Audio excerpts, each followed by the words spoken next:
ખૂબ મજબૂતાઈથી ખેડૂતો આક્રોશ સાથે બહાર નીકળે છે એટલા માટે કે આપણું જીવા દોરી ગયો તોય ભલે આપણું અસ્તિત્વ ટકાવવા માટેની લડાઈ છે, આપણા બાળકોને કોઈના કારખાને કામે ન મોકલવા પડે એના માટેની લડાઈ છે, અને આપણા બાળકોને ધોળિયા ગામમાં જે બનાવ બન્યો કે 2 જણા અહીંયા નવ યુવાન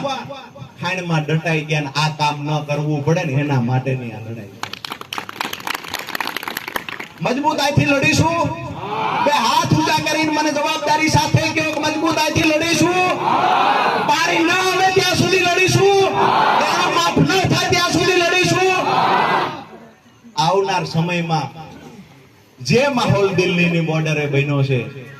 ગુજરાતમાં અઘરું છે એ માનીએ છીએ, પણ જો જગતનો બાપ ખેડૂત વિચારે ને કે લડાઈ લડી લેવી છે અને સરકારને બતાવી દેવું છે કે અમારા ખેડૂતોની શું તાકાત છે, તો મને એવું દેખાય છે કે સુરેન્દ્રનગરના ખેડૂતો બતાવશે. ત્યારે પણ હાકલ